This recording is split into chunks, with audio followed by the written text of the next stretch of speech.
All right, guys, 1 p.m. or 10 a.m., depending on where you are. So thank you all for joining us today. Good morning, good afternoon. Really big thanks to everyone joining us, because this show just would not be possible without your support. And we've loved the opportunity to keep a communication channel open to our customers and just other shippers, and keep everybody on the same page about some of the challenges happening in the market today. I am your host, Jason Brand. We've got a special show for you, and I know you're going to want to save this and review it in the future, so get ready. Now, we mentioned a little over a month back that the goals for the show were changing. And really what we meant by that is we wanted to start to showcase some of our amazing associates and team leaders in our own organization. And these same team leaders, they're also just great. They've got a bunch of great insight. And we wanted to hand the experts over to our internal we wanted to hand the microphone over to our internal experts and champions, and just let them talk about the subjects that they know best, for the benefit of all of you here today, and obviously our customers that join as well. So on that note, we're joined by our very own Bob Lally. So many of you who work with us today, or are in the beginning of the process of working with us, you probably know him. You've probably got a chance to pick his brain a little bit. We all love Bob. Bob's got a great down-to-earth view of managing some of these supply chain challenges, but he's also fantastic at making sure we're all marching at the same beat during implementations, which can be really hairy and extremely important. Internally, he heads up our whole domestic department. He makes sure that we are reacting to the market appropriately for our customers. And then he also ensures we've got the right carrier base to solve the right problems for the right customers as well. So now I want to quick mention one more thing, and then I'll shut up. But when we're looking back on when we were talking about what we wanted to cover today for the show and what would be the most valuable for our listeners, Bob pretty much right off the get-go mentioned that, talking about LTL, educating the community on some of the accessorial charges and how the dispute process works would be extremely beneficial. And, Vanessa and I and Anthony, we've been focused on the market and some of the changes happening over a year.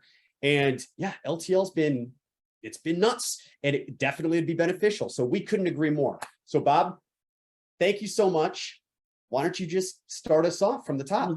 Well, Jason, wow, I don't know what, that's pretty glowing introduction with a lot of praise on a lot of things. I really appreciate that. Yeah, I mean, LTL is something that every company uses, right? I mean, so there's a lot of facets to it. So I thought we'd look in and kind of explore the whole freight classification piece, and how that is put together. And then we look at accessorial charges that LTL freight can be exposed to. And then we look at the dispute process that we do as a company to make sure that the bills, the correct charges are being paid versus charges that might be added after the fact that might not be incorrect. So these three things we're going to walk through, get into a little more detail here. And let's start with freight classifications. Now, there's one big word with freight classifications. It's the NMFC code, which is the National Motor Freight Classification Code. Nice. Remember that. Yeah, this has been the old standard code, and this was created to provide a standard between carriers and shippers, so that they have a commonplace on looking at all the different commodities, across all industries. Without the standard, it would be very hard to determine how to rate stuff. And basically the codes are grouped into 18 classes, and they range from 50 to 500. And so most of you are familiar with it if you ship a lot of LTL shipments. But I want to kind of explore, how these are put together. So within the codes, there are 4 characteristics that establish the commodity's transportability, so to speak. So these 4 characteristics are what are considered when the code the product is placed within the range of the code. The first and probably the most important piece is density. And we'll get into a little more detail of that later. Then the other one is ease of handling. So pretty much is everything on a pallet, and can I pick it up with a forklift and move it without having, fear of stuff overhanging or damage. The third one is stowability. So a lot of times what this means, can I double stack your product? Is it shrink wrap tight? Is it protected with cardboard corners and maybe a top? So stowability is an important piece. And then the liability, which is the value of the product. A lot of times, people just think, well, I'll give it to, I might have a $30,000 piece of machinery that I'm going to ship on a pallet, if it's small enough. But I don't think about, well, am I being insured? Is the value going to be, if something happens, can I get, my value back out of it? So the liability then impacts the class as well. So these four things are what go into determining the class. And with that, so then when, let's say, and then you've gone through this exercise within your internal transportation group, when you look at your products, and most of the times you have to come up with this class.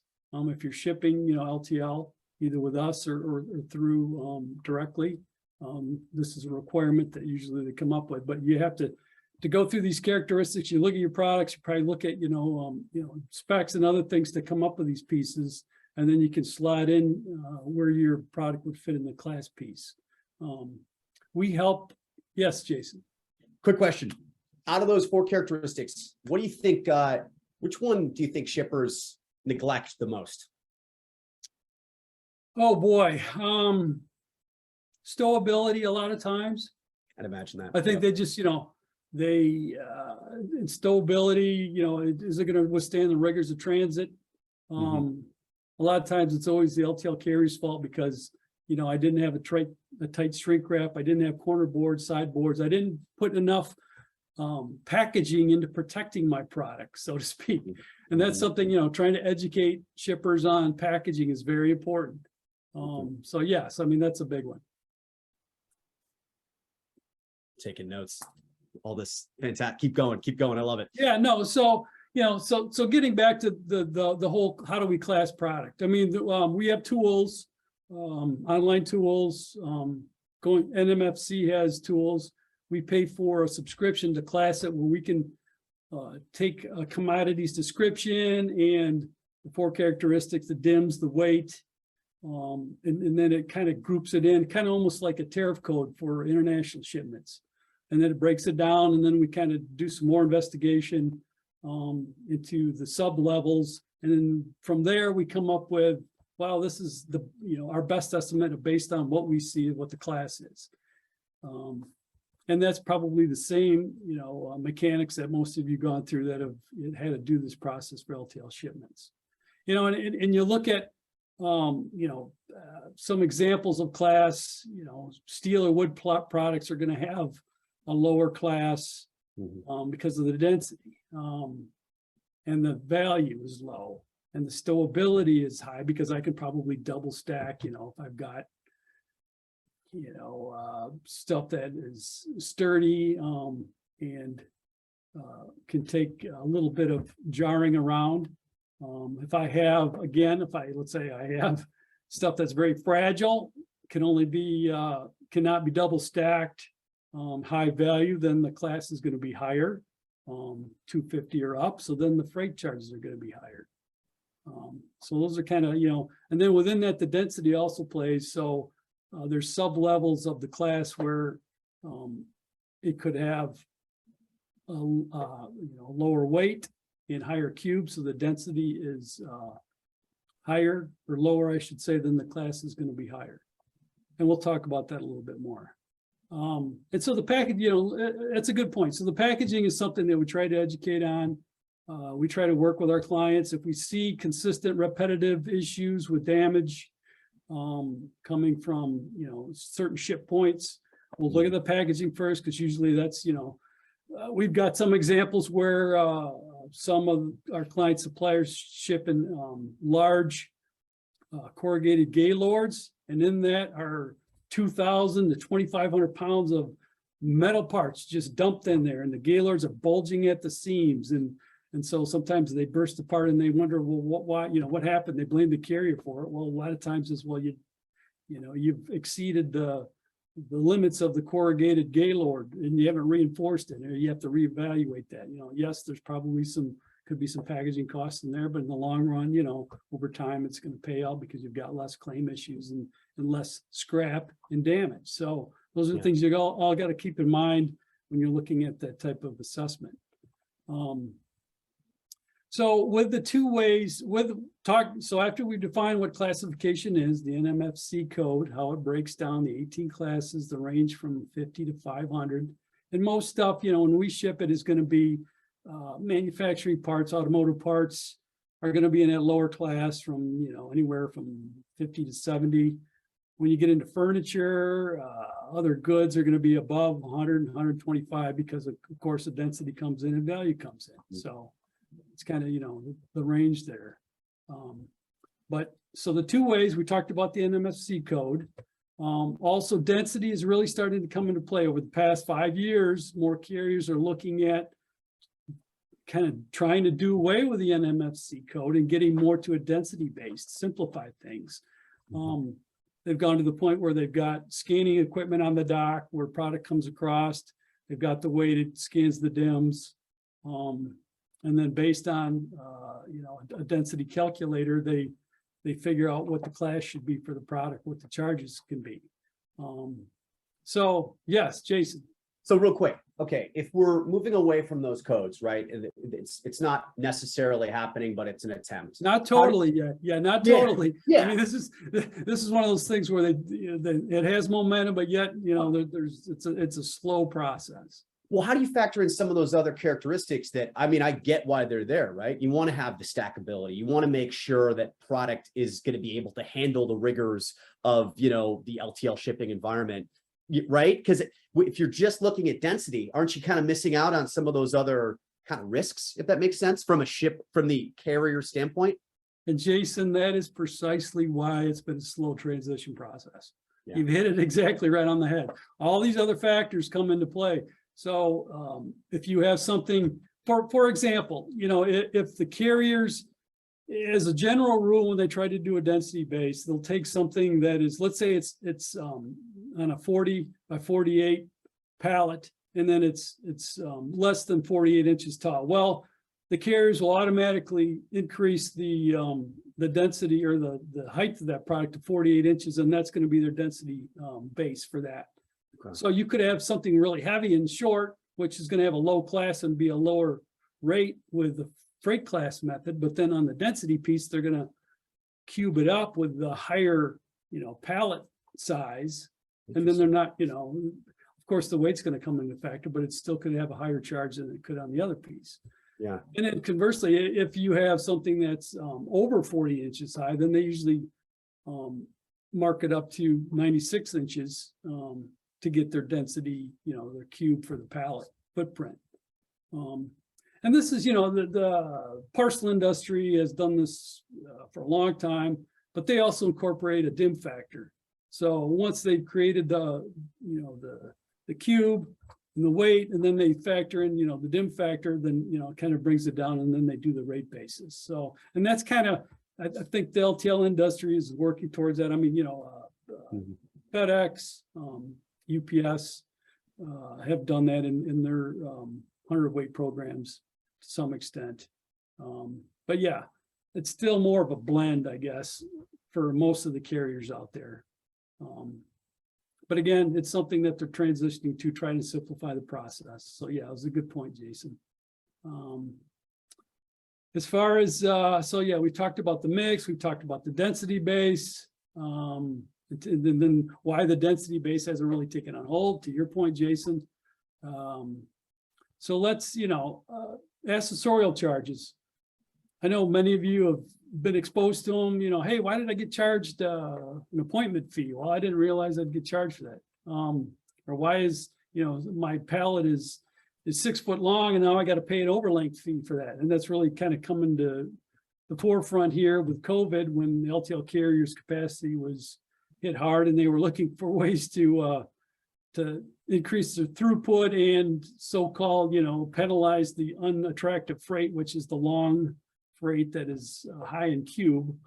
So, those accessorials, if you were exposed to them, had seen an increase, where something might have been $50 and went to 500, and now some carriers are charging 1,000 for overlength. So, basic accessorial charges, ones that probably most people are accustomed to, appointment charges, inside delivery fees, stuff that if a carrier has to reweigh because the weight on the bill of lading doesn't look right to the proportion of what the pallet is, a reclass fee if they assess, hey, that product doesn't look like, it's really big and bulky, but it's got a low classification. So then they'll reassess that. So that's a reclassification fee. Some of the standard fees, like the delivery fees, lift gate fees, if it's a common, use, we negotiate on behalf of our carrier or our clients to reduce those fees or eliminate them. More times than not, some of the other fees are more of a penalty, like overlength.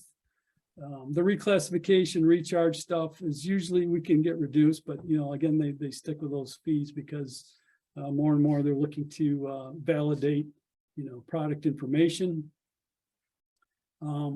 So yeah, I mean, there's just a whole host. If you go to any carrier, LTL carrier's website, and you bring up their rules tariff, usually it's a tariff, rules 100 on most tariffs, you'll see the variety charges, remote delivery.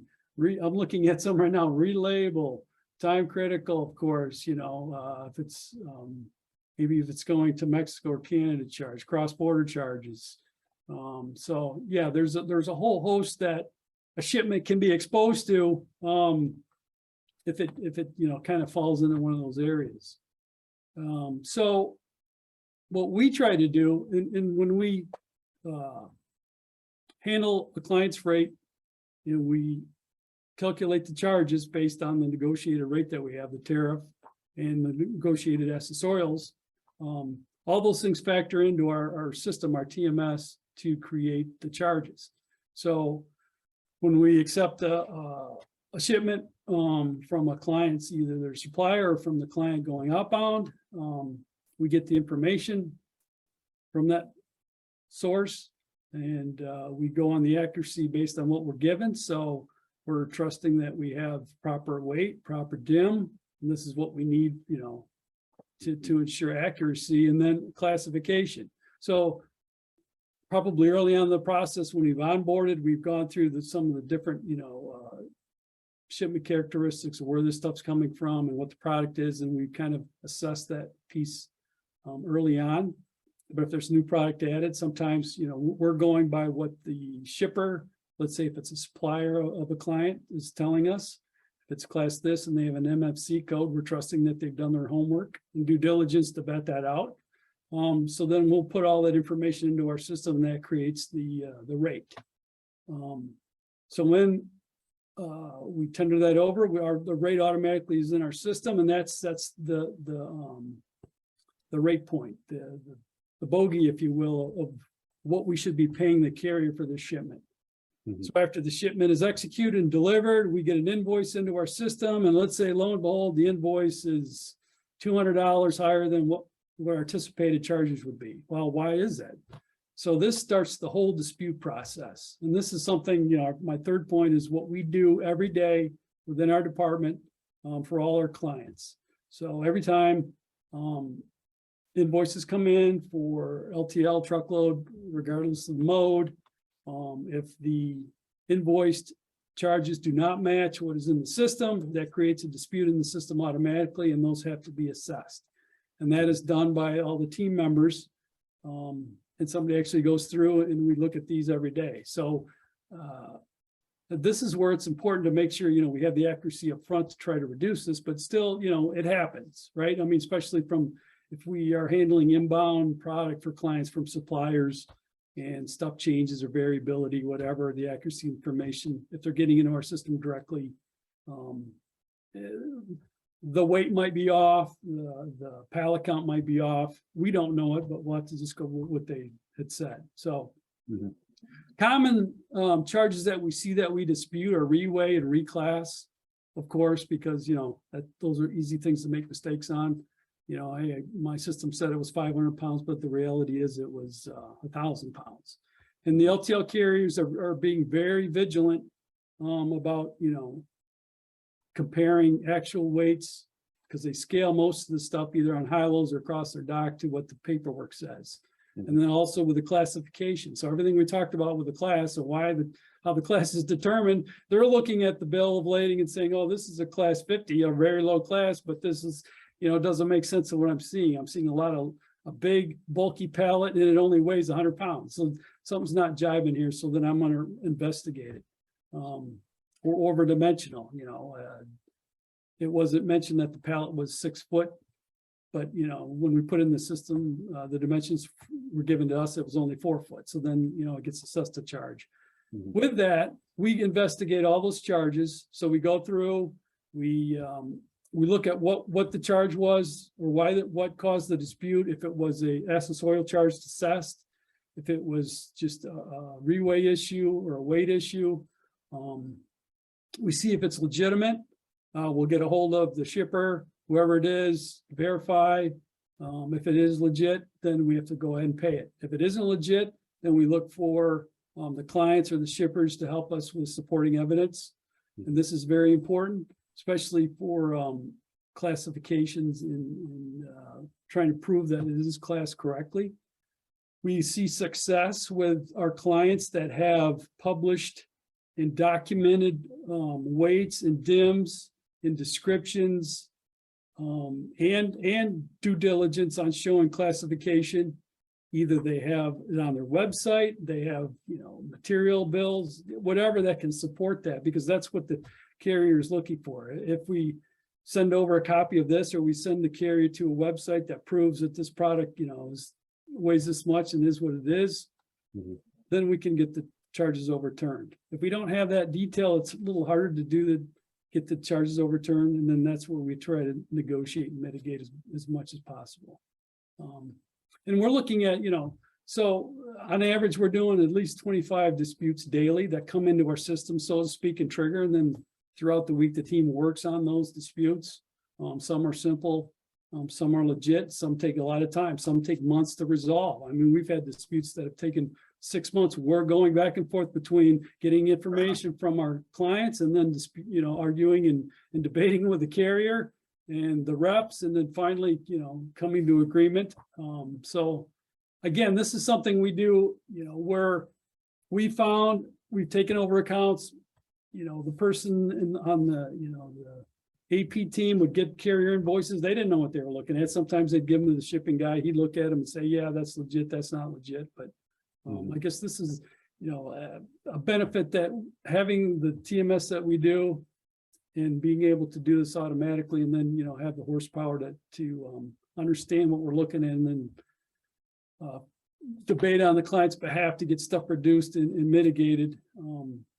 Is, you know, just the benefit of partnering with a 3PL.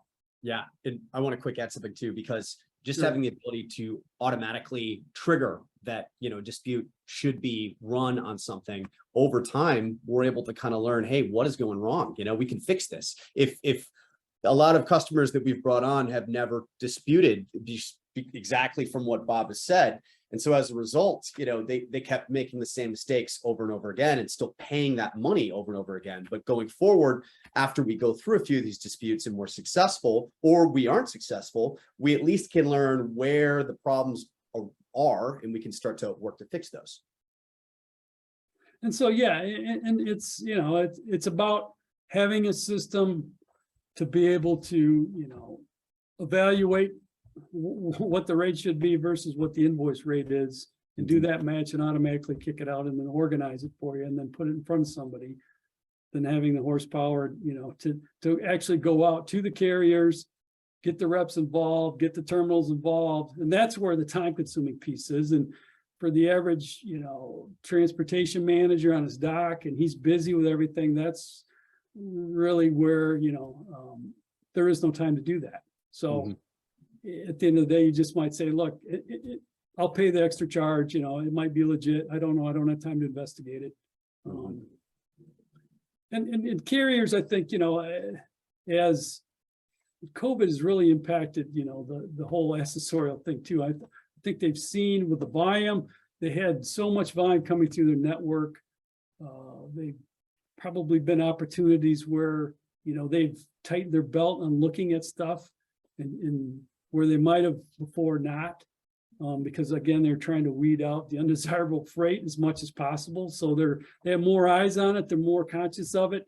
I know more and more carriers are being more sophisticated on their docks, so they are catching more stuff where they might have let that weight discrepancy go or that class discrepancy go that they saw on the dock and didn't question it. And it might have at some point it favored the shipper or and at some point it might have favored the carrier. So, it's kind of a wash, but I think more and more they're focusing on those charges and how do we, accurately assess all the freight coming through our network to make sure that, we're getting the revenue that is agreed upon in all their codes or all their rate tables and tariffs and rules. And they can be extensive if anyone has ever gone out and looked at those. So I got a quick question for you, Bob.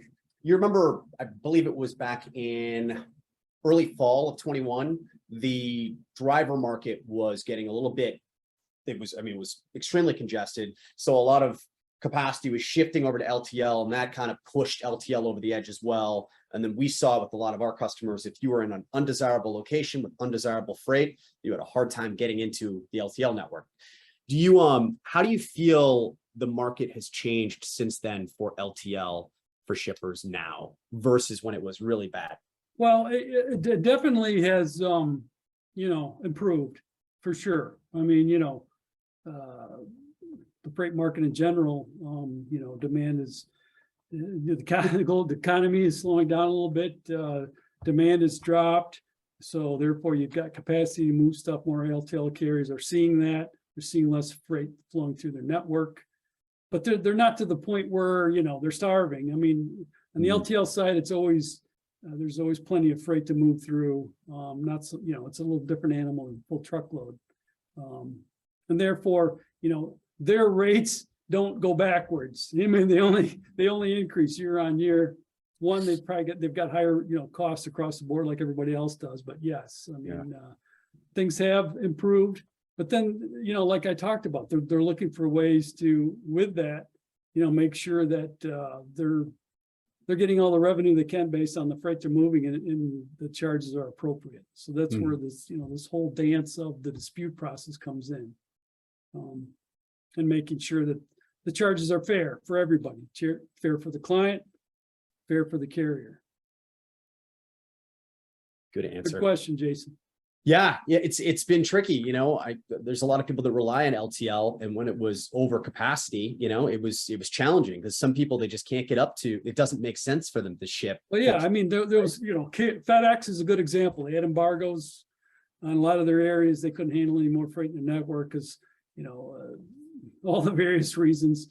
A lot of it was the home delivery and all the e-commerce that dumped into the network during the pandemic. But yeah, and so a lot of the carriers have recognized that. I think they've made improvements in their networks.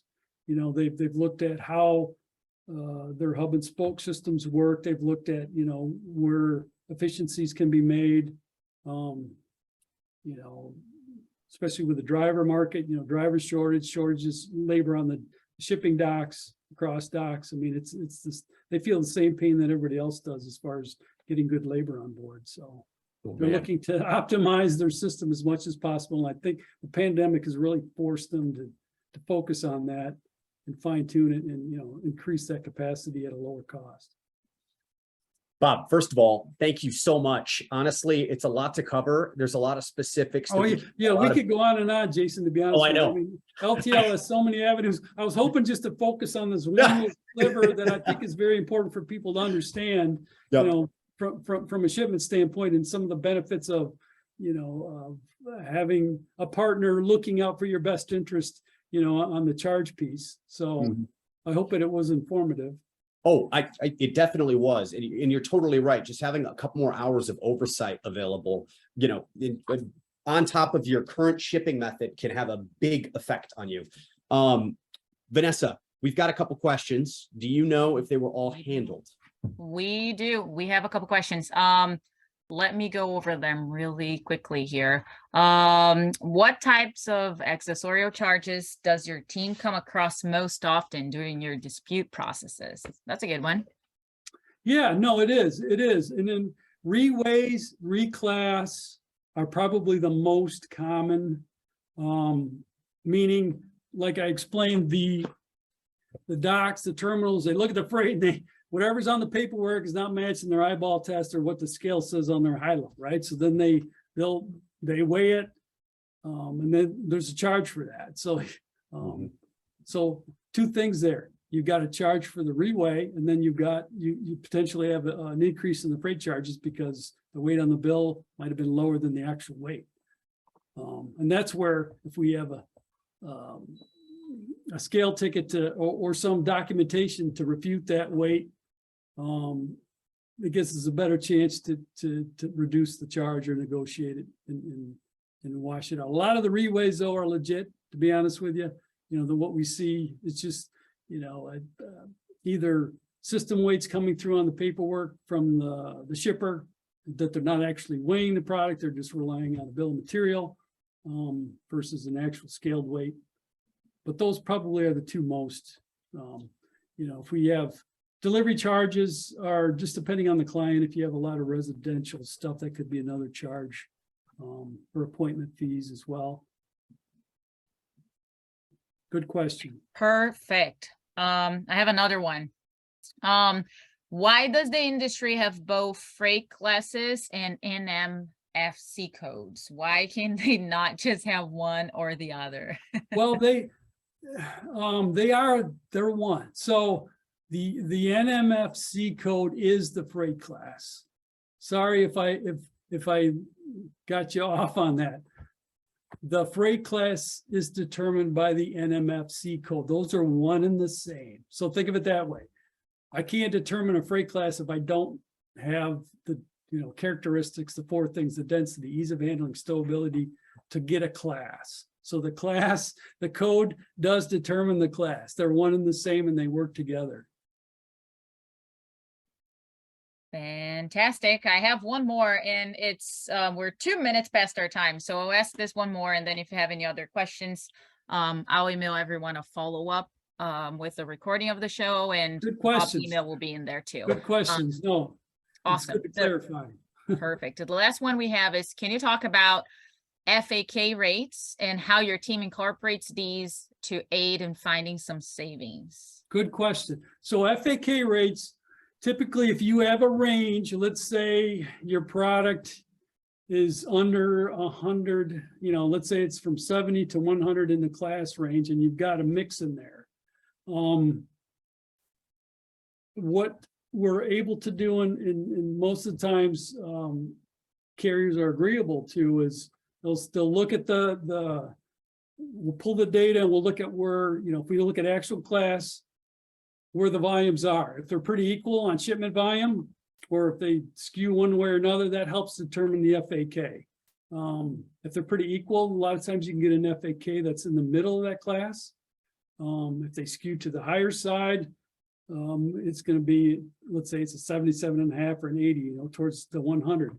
What people kind of misunderstand at times is if you have a wide range, let's say from class 50 all the way up to 200, a lot of times they'll class a certain portion of it, but they're not going to reach it all the way up to the higher class product.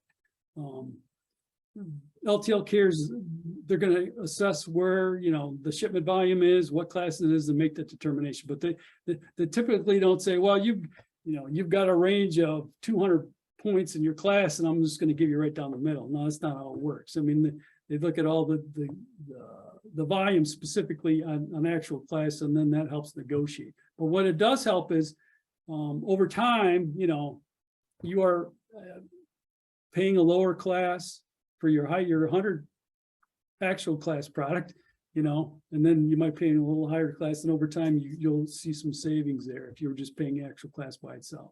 Now, if you're freight characteristics change and you're shipping more towards the higher side, your product characteristics change, and you're still on the FAK, then yeah, that's really going to skew to your benefit. And then over time, the carriers will see that, and they'll come back to us, and you know, that's usually when we have to negotiate again on that piece. Don't be fooled. The carriers they know the volume, especially, you know, on contracted, you know, specific client specific contracts. They look at the volume characteristics very closely, and they understand where their revenue is. So, but it does, if you can get, it's always good to try to negotiate that as much as possible. It usually is beneficial for the shipper from a rate perspective. Bob. Fantastic. Thank you. Thank you so much. Bob, thank you so much for being with us. Jason, close us out. Hey, thank you all for joining us today. We're going to have this as a recording. You're probably going to want to save it, at least refer to it for a couple tips when you are trying to get your shipments ready and also communicate with us or others for an LTL shipment. Bob, fantastic. Thank you so much. Thanks, Jason. Yeah, of course. We're going to probably have to talk about LTL a little bit more here on a future show. So get excited for the next step. Wonderful world of domestic. Always a lot of fun. All right, everybody. Have a good day and be sure to tune in next week. Bye, guys.